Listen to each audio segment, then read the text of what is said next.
Okay, dear students, today's topic is about prepositions. What do you know about preposition? Can anyone of you define what is a preposition? Yes, Mune. The place where an object is, the place, time. The place or the time. So it gives you the information about place, time, or direction. Okay, and it also gives you information about something else as well, like location as well here. So it's a word that is used before a noun or a pronoun or noun phrases, and it shows you the direction, time, place, or location. These are some of the important prepositions: in, on, at, of, and for. Okay, preposition is a part of speech, as you know that. Okay, so far we have discussed 5 parts of speech already. So it's the 6th one. Then it shows the relationship between words in a sentence. For example, in this sentence, the book on the table.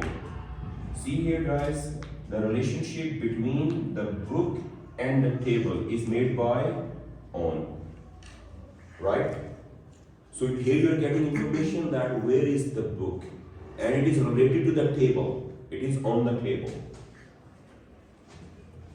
Okay, then prepositions often indicate where, when, why, and how. You ask these questions and get the information about them. Like for example, where is something? She or where she walked. She walked through the park. Where? Through the park. When? At noon. We met at noon. Why? He succeeded. Why? Because of hard work. How something happens?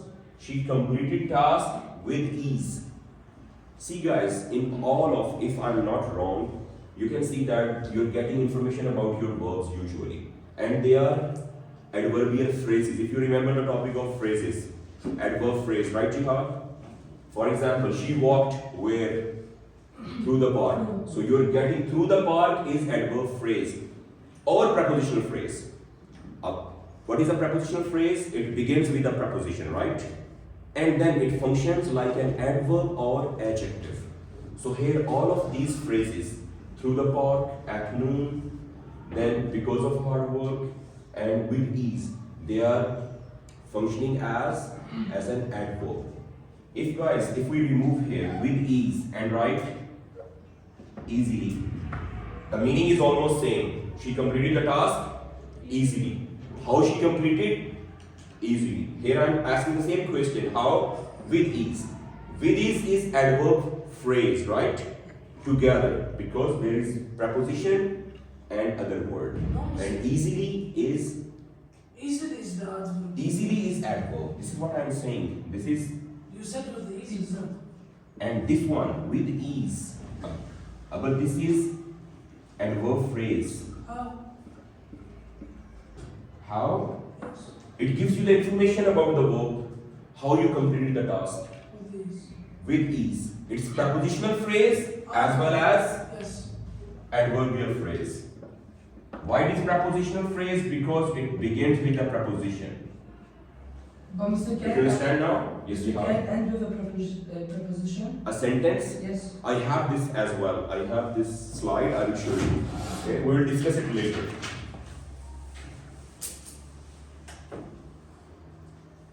Okay, then guys, many words and phrases require specific prepositions. Like you cannot put any preposition. They have their specific prepositions and their meaning is clear. For example, interested takes the preposition in, like interested in. You cannot say interested on. For example, I am interested in English. I'm not interested on English. I'm interested in some activities, not on those activities. Then preposition play a key role in phrasal verbs as well. In your grammar book, unit 1, there was a topic about phrasal verbs. When you put specific preposition with the verb, you have unique meanings. For example, guys, here, look at these examples. Look up. Look up means search for information. For example, if you ask me a question and I don't know the answer, I will say, I shall look up for the meaning. I shall look up. I will search for the meaning. Look after. See, it has totally different meaning. Take care of someone. Okay? Parents look after their kids, right? They take care of their kids. So with a preposition, guys, when you add it with the phrasal verb, we say particle in the unit 1, if you remember, grammar unit 1. And then they have unique meanings. Like for example, here I have one example came to my mind about take off.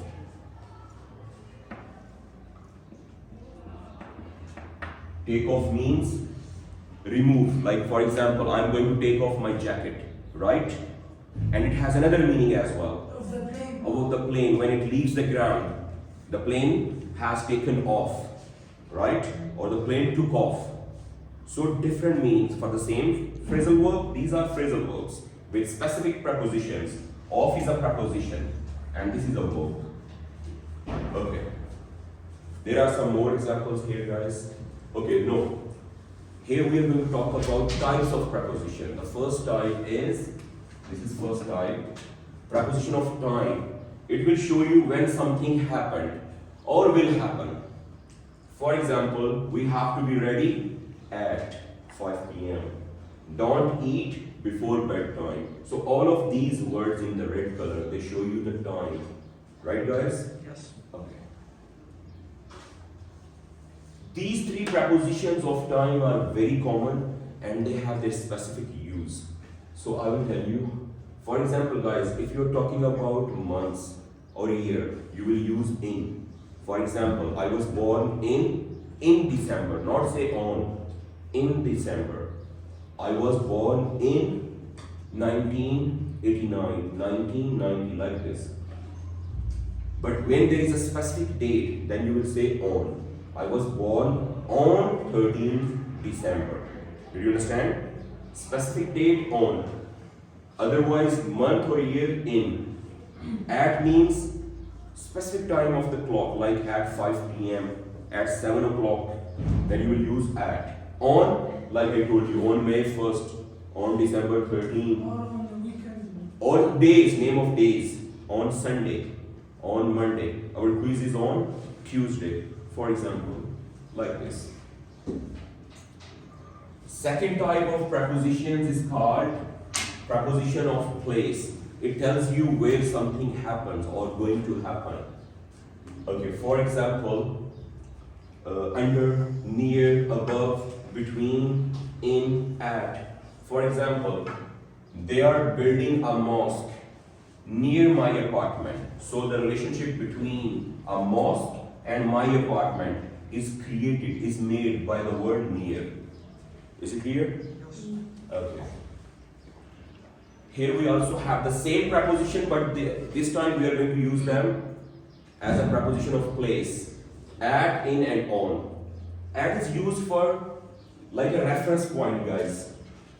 Like for example, at home, at work, at school, at a cafe. You can wait for me at the bus stop, at a cafe, at your house.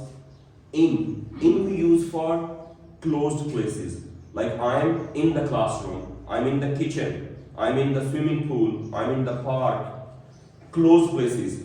And for the vehicles, the where you don't have the room for stand up. Like car, you cannot stand up and walk in the car, right? So I'm in a car, I'm in a taxi, I'm in a helicopter. But when you have a room for standing up and walking, then you will say I'm on the bus, I'm on the train, I'm on a plane, I'm on the back of the horse, I'm on my bike, like this.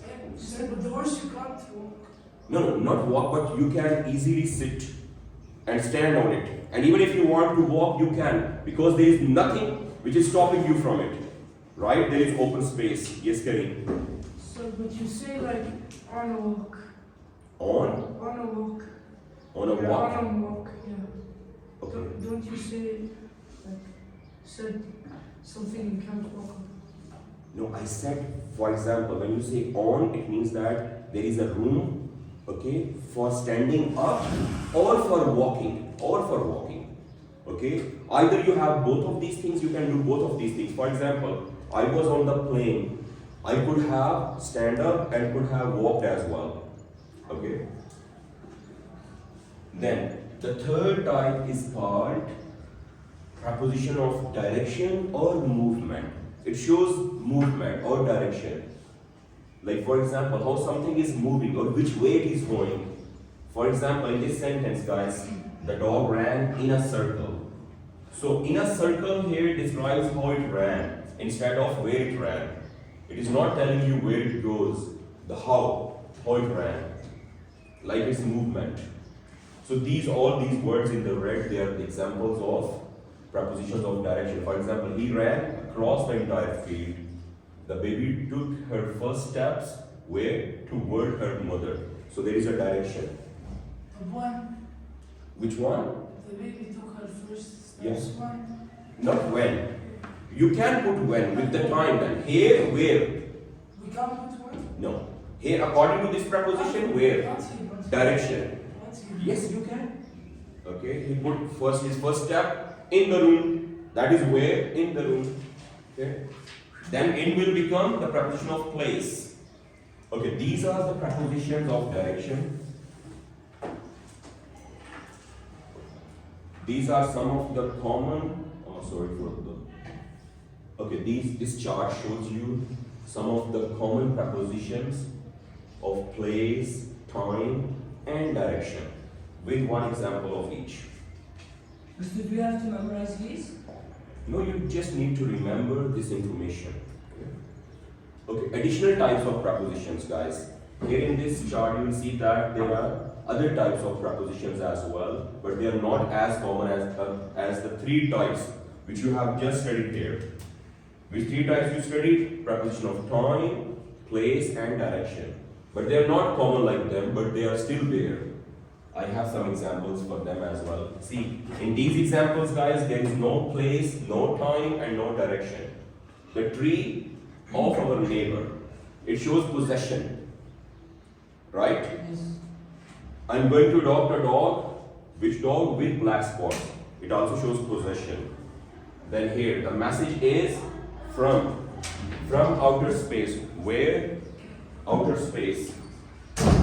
Okay, then start the recipe with a cup of flour. Okay, then this was the question which you asked me, Jihad. Ending a sentence with a preposition is perfectly fine. You can end your sentence with a preposition. It's not wrong. In some of the grammar books or some people, they say that ending a sentence with a preposition is wrong, but it's grammatically correct. For example, there is no one else to hide behind. Correct and natural way of saying it.